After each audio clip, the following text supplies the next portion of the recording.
rebelle créative, si c'était déjà...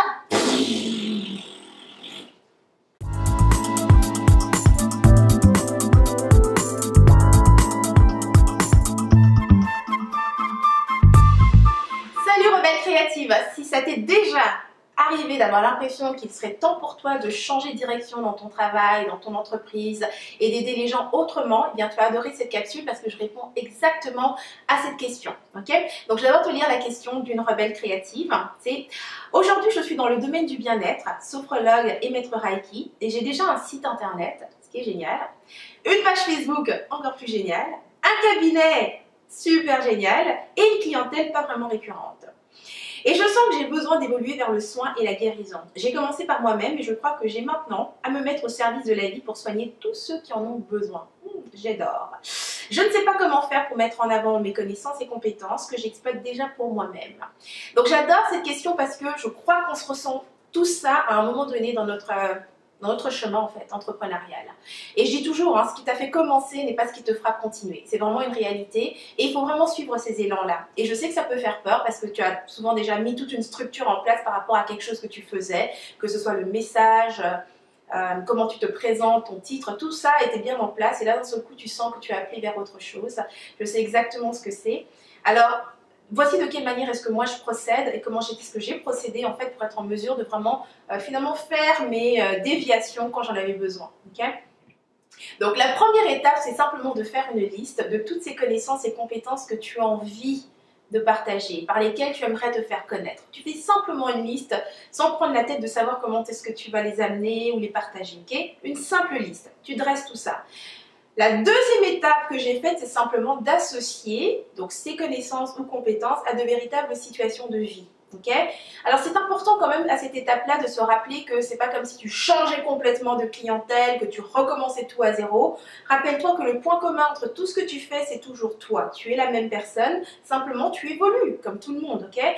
Donc quand tu vas faire ces liens entre ces connaissances et ces compétences, okay, et des véritables des situations de vie, eh bien tu vas te rappeler toujours à qui tu parles, c'est qui ta clientèle cible. Je vais donner un exemple.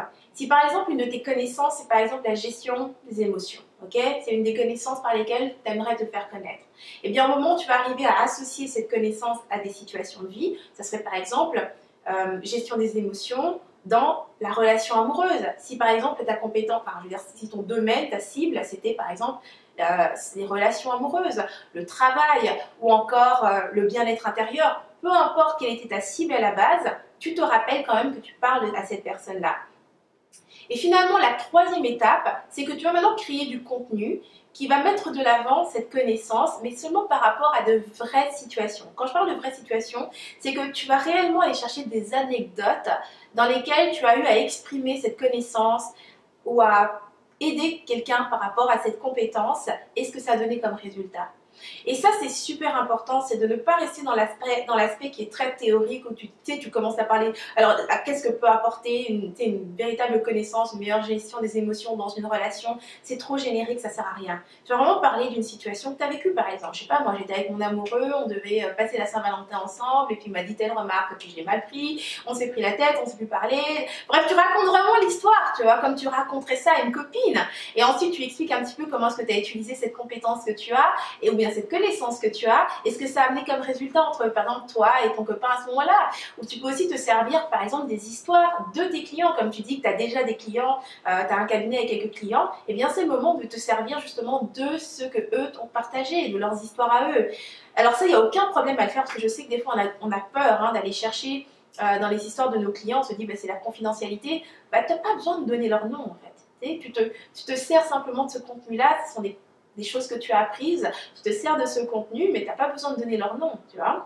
Donc, ce serait la meilleure façon, si tu veux, d'amener ces compétences, de te faire connaître par ces nouvelles compétences, parce que là, à ce moment-là, tu donnes l'occasion à ton audience de te découvrir autrement. Et tu verras dans ce que tu partages, qu'est-ce qui résonne le plus fort ou le mieux avec ton audience. Mais surtout, le plus important, c'est que tu vas ressentir, toi, comment est-ce que tu te sens quand tu partages par rapport à cette connaissance ou cette compétence. Parce que parfois, on a l'impression qu'on voudrait faire une chose, puis on se retrouve dans cette situation et on se rend compte que j'aime pas vraiment être dans ce rôle, tu vois.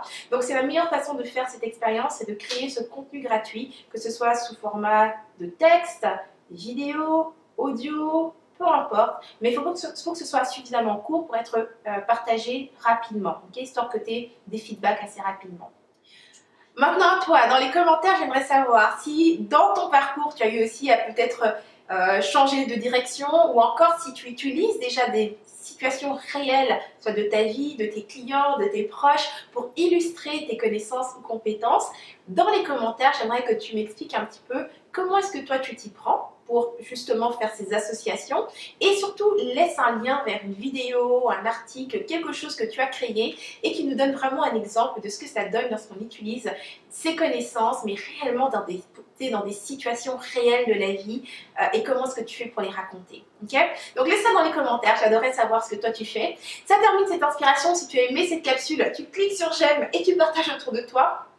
Si tu veux d'autres inspirations comme celle-ci, tu me rejoins sur rebellecreative.com, tu t'inscris et tu recevras mes prochaines inspirations directement de mon cœur vers ton mail. Donc c'était Henriette Ndaka, je te dis à la semaine prochaine et d'ici là, agis comme rebelle créative, tu vis à fond, sans culpabiliser, sans complexe et surtout sans stress.